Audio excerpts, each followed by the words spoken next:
Crossroads.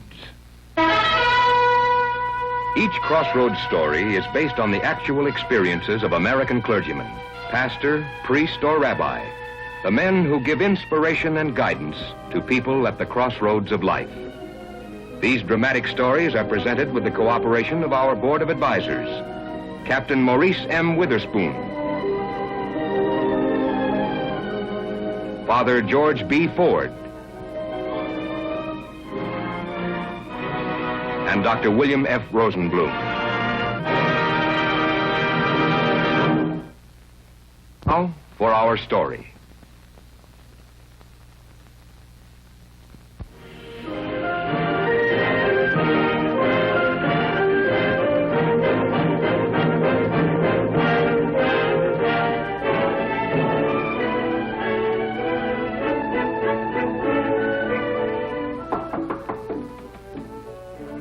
Come in, please. We have an unexpected visitor, Prexy. Connie. Nice to see you again. She said she had to see you. You were the only one who could help her. Sounds ominous, Mrs. Corson. It is, President Cox. I don't know what to do. I've thought of everything. Sit down, Connie. You've done the right thing coming here asking for God's help and not just mine. Tell us about it. What kind of trouble is it? The worst kind. I made it myself. Jerry, that's my husband. We drove in this morning from Arizona. Well, honey, this looks like the last of them. The Willises are officially moved in. Just take them on into the bedroom, Jerry. I'll unpack them later. You're going to have to hurry. Hey, you know, you're right. If I got to be there at 1200, I better get out of here. Where's my orders? Here they are.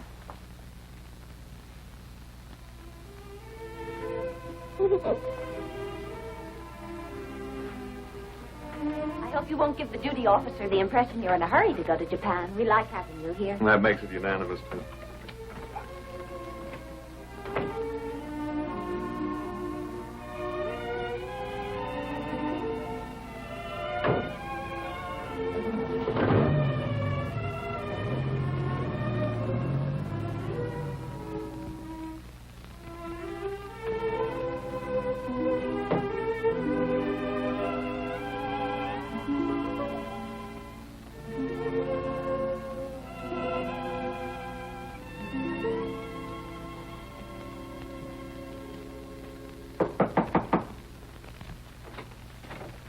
Hello, Connie. It's been a long time. I was hoping you'd say it's been too long. Too long to start that again. I'm married. I'm happy. All I want you to do is leave me alone. Your husband's going to Japan. Yeah, one of your neighbors in Arizona told me about it. Might even be 6 months before they'll let you join him over there. It might be. You were going to wait 6 months for me once, remember? Then they let me out. No, Connie. You might get lonesome again. I didn't get lonesome, Jim. I got smart. I've had enough. That still goes. I don't want to see you again. That's too bad, because I want to see you. I took a rap for you once. All I have to do is write a letter to a certain chief of police and tell him what he's always wanted to know about the woman who was with me on that job. You know, where he can find her. I didn't do anything. I did, and you were my accomplice. Sweetie, I've already served my time. Now, things are looking real good for me, so that's when I started thinking about you. And we can start working together again. I'm not working. Oh, but you will be, because I've got something all lined up for us. I'll call you day after tomorrow. That'll give me time to case a job. I can't just walk out of here. I'd have to tell my husband something. That's right. But you'll think of something. What do you want me to think for both of us? I don't know why I think you should help me, President Cox. You and Dean Corson did everything you could for me when I was a student here. I've got an awful nerve coming to you now. I made this trouble myself. If I'd only listened to what Dean Corson had told me. Connie, I'm not all that profound. When I tried to correct you, you Well, you were one of 100 girls. And you weren't the only one who ever caused me trouble. I don't recall our exact words, but it's certainly possible they weren't inspired. I'd like to disagree with both of you. None of this failed, Connie. As long as you knew where to come to when you were in trouble. From my viewpoint, that is all the success that God would allow me to enjoy with any student. That they trust me. But I don't know what you can do for me. Bannister says he'll see that I go to jail if I don't do what he wants me to. I believe him. Let's examine that first, Connie. I'm sure that you understand, as president of this college and an ordained minister, that I can't presume to forgive a debt to society if that debt was incurred.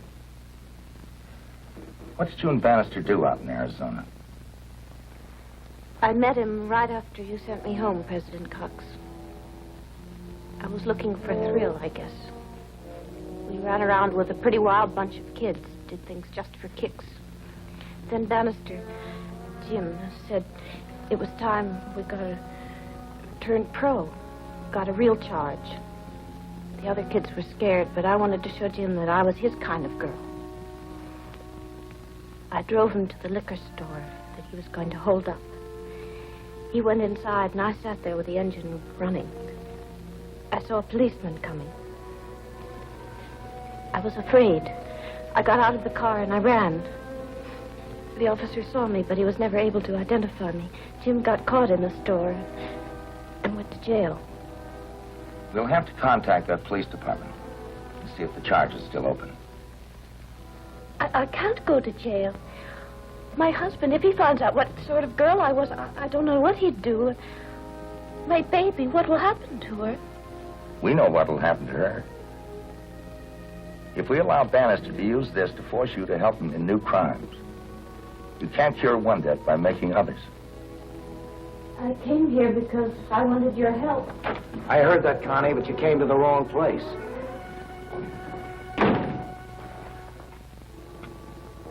What's the matter? Didn't you think I'd follow you? That's enough. You're Jim Bannister, aren't you? That's right. I understand you steal for a living. I have a wallet in my pocket with quite a lot of money. Take it. Go on, take it. A man doesn't have to have any scruples where he steals from. Take it. Don't push me too far, Mr. Cox. Jim, don't. He's a minister. Doesn't matter what I am. It's what I have in my wallet. I was a Marine Corps pilot during the last war. Just pretend you're rolling another soldier. Forget I'm a minister. You know, there's some things that even I can't do. Now get out of my way because I don't want to hurt you. Excuse us, please. I'd like to talk to Mr. Bannister alone. Sit down, Jim. Smoke if you like. So how come you're not yelling for the police? Afraid she'll get into trouble? She will, you know. I don't think we'll need an officer, Bannister. Your entrance was a little unceremonious. And what I've heard from Connie about you is not very flattering. I have no charges to prefer against you. I just want to talk to you about what you're doing to Connie. So go ahead, talk. Jim, Connie had a bad start. But she's come a long way since then. So? Now, look, I'm not going to let her slide back to where she was. Or I'm not going to let you pull her back. You understand? Yeah, you're declaring war. Well, that's all right with me, Mr. Cox. Praise the Lord and keep your powder dry. Just a minute, I'm not finished. You're finished.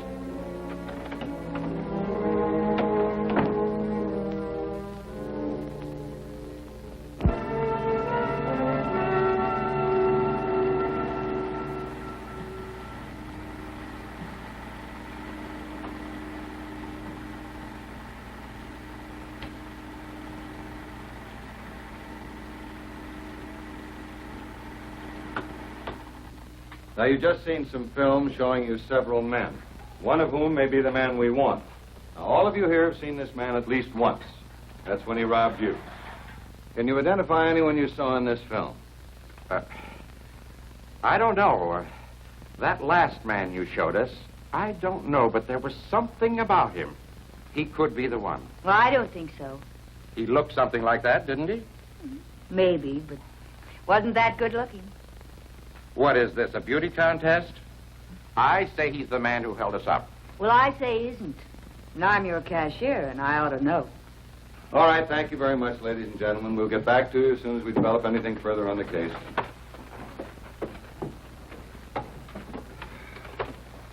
Well, that's one infallible thing about eyewitnesses, Doctor. If you've got more than one, you're in trouble. No two people ever see the same thing. I suppose it is possible that Bannister couldn't have robbed all these people. Well, a policeman learns to respect his hunches. Now, when you described Bannister to me, it sort of rang a bell. I'd heard that same physical rundown from every one of those robbery victims, most of them from auction houses. The description could fit a lot of men, couldn't it? Yes, a lot. But we've been watching this boy ever since he hit town. I've even had his hotel room shaken down, and I like my hunch. I like it even more now that I know Bannister's interest in the Apex auction house. It may be just a coincidence that the auction house is open tonight, the night that Bannister arranged for his girl to be at the hotel at 9 o'clock to go on a job. But the man that we want has been making a career out of auction houses all over this city. What are we going to do? What are we going to tell Connie? Well, it may be taking a chance, but I'd like her to keep her date with Bannister. Now, naturally, I can't promise anything. That Arizona charge against her will have to be settled by the Arizona authorities. I understand. I can tell you this. If she cooperates with us, and if we pick up Bannister, I think it will do a great deal to convince the authorities that Connie has rehabilitated herself without going to prison. I'll tell her that. All right, Jim. I'll be there. Make it 9 p.m. sharp here at my hotel room 312.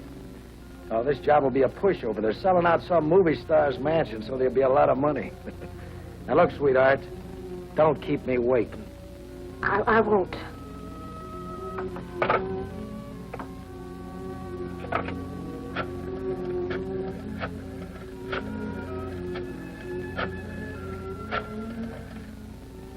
Dr. Cox, it's Connie. I just heard from Bannister.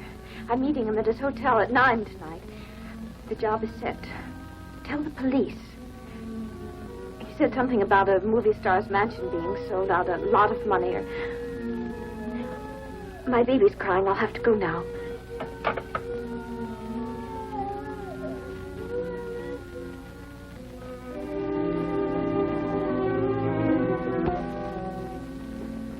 Jerry, what? What can I do for you, honey? Want me to help you with the dishes? You're done. Well, I'm a helpful swab. I'm sorry, honey. Something's on your mind, Connie. Well, let's have it. Jerry, I've got a date tonight. Well, that's nice. Anyone I know? I'm serious. You know, I went to school out here at Pacific College. Well, I got to thinking about the school today, and I called the Dean of Women, Dean Corson. And we chatted for a while, and then she invited me out to her house. I'm afraid I said I'd come. Oh, well, that's all right. I'll drive you over. Well, what about Linda? She's asleep. Yeah, that's right. Well, she can cork off in the car crib just as easily as she can in the bedroom. I'll get her. I don't want to drag her out, Jerry. Why? A little night air isn't going to hurt her. Well, her ear's been bothering her. I think it's just silly for you to have to drive me a couple of miles. Well, it was just a neighborly suggestion. I didn't think it'd make so much difference to you.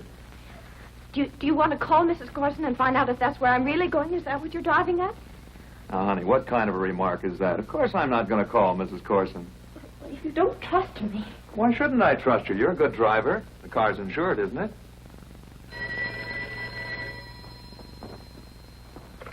Hello? Yes, this is Captain Willis speaking. Yes, sir.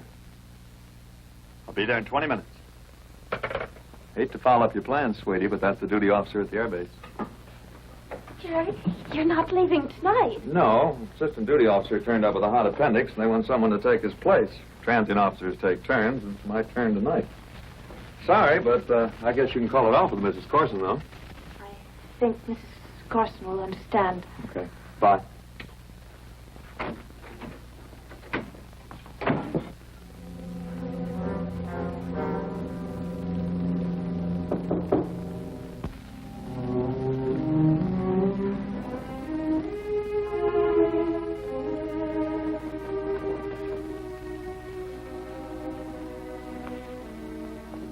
sorry I'm late. 5 minutes isn't going to make any difference tonight. It's a dry run. I just wanted to see if you'd take orders. You mean we're not going out? I went through all that? All what? I'm curious to know what you went through, Connie, and who you talked to. I haven't talked to anyone. Oh? Except Mr. Cox? Except Mr. Cox. Well, I don't like your friends. It's too bad. Yeah, too bad. I guess I should cultivate people like that. They got a lot of good connections with the police. Police? Look, Connie, I'm no amateur. I can smell a cop a block away. They've been in here shaking down my room.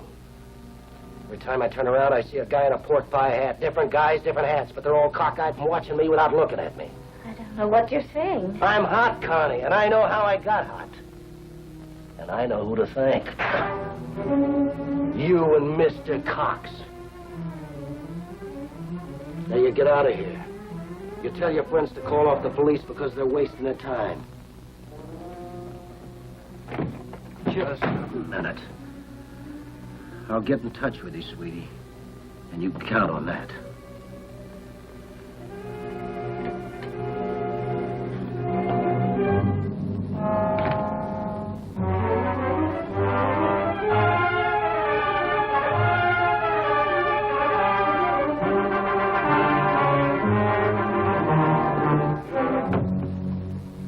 Telephone message was from Mrs. Corson. She's heard from Connie. Bannister evidently got suspicious and called everything off. What do we do now? Go home?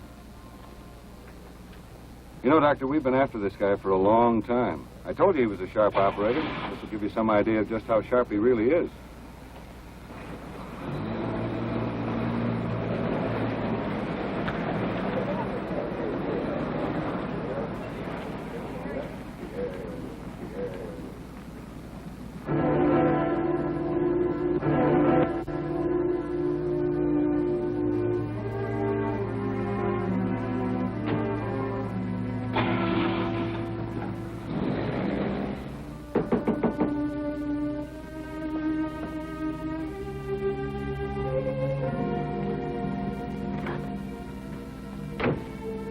We got work to do. But you said the police were watching you. You didn't want to walk into a police trap. I've changed my mind. You know, you're really wired in. I tell you the deal's off and send you home, and the police call it a night. It's a good arrangement. I guess I got you to thank for that. Now, come on, get your coat. What am I going to do about the baby? What'd you do before? I left her with the motel manager's wife. We'll take her back. Well, they're probably asleep by now. Well, wake them up. No answer. Are you sure she called you from home? The minute she got home, she told me. Strange, you're going out again. Doesn't make sense. Maybe it makes too much sense.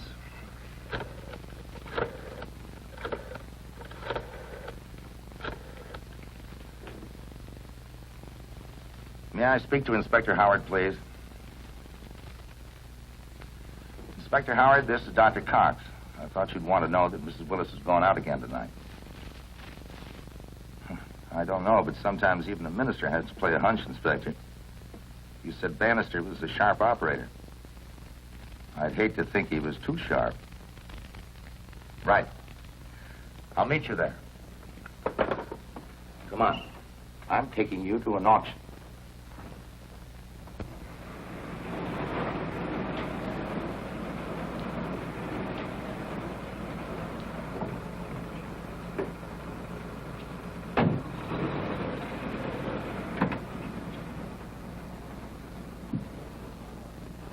Our switchboard will keep calling that Willis number every 3 minutes. And if Connie does come home, we find out this is a false alarm, we'll know about it right away. How long do you think the auctioneer will stay open? 11:30? Maybe later. I guess it depends on how the customers are bidding. We give Bannister quite a lot of time. Too much. While we're sitting around here for an hour and a half, he could be driving the other side of town and hit some auctioneer over there. The only thing we know for certain about him is that he knows he's hot. But if he's smart enough to figure that out, sitting around here could be a waste of time. I should have anticipated this. When a minister starts playing hunches, it's time he remembered the power of prayer. Well, that's your department, Doctor. I'm going to call downtown, see what they can tell us.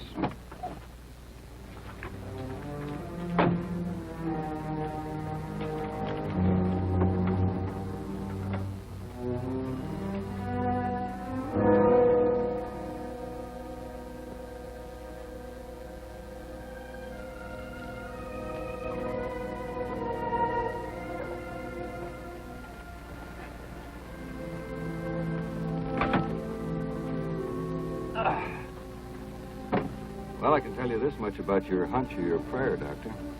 Bannister's not at his hotel. Desk clerk says he left shortly after 9 o'clock. Connie Willis still doesn't answer her phone, and the robbery detail reports no activity at any other auctioneers in town. So like the horse players say, we're still alive. That auctioneer stays open till 11:30. We've got about 20 minutes to live.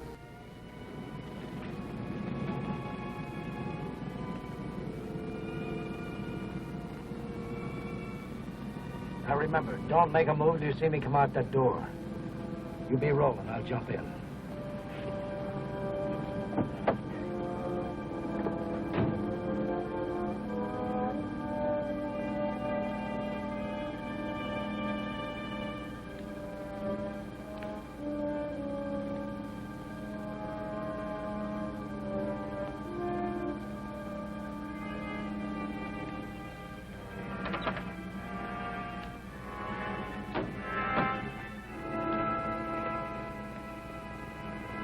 Connie, get out of here quick. Go over to my car. It's parked right over there. Hurry up.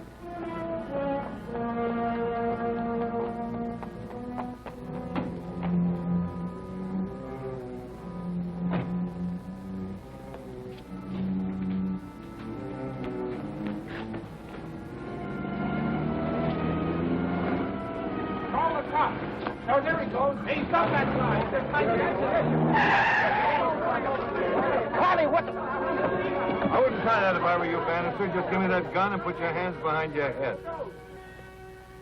Oh, you're a real cute guy, Mr. Cox.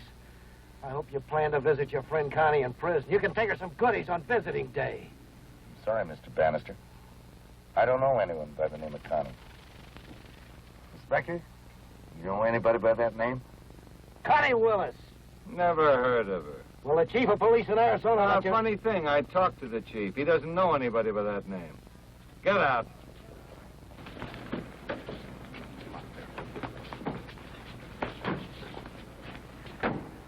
I'll leave this to you now, Inspector. I have to drive a lady home. Let's go.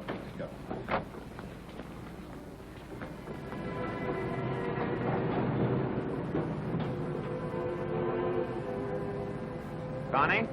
Is that you, honey? Joe's home. What will I tell him?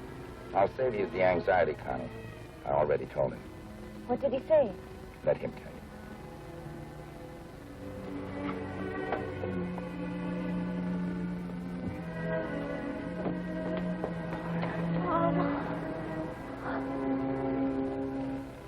I'd almost given her up, Prexy. Before she came to your office yesterday, when I thought about her at all, it was just to wonder how badly she'd turned out.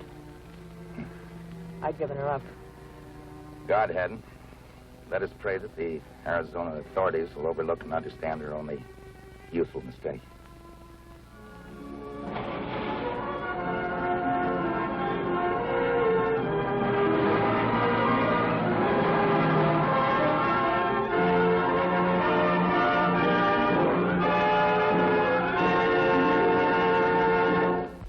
Stories for Crossroads are selected by our Board of Advisors, Captain Maurice M. Witherspoon, Father George B. Ford, and Dr. William F. Rosenblum.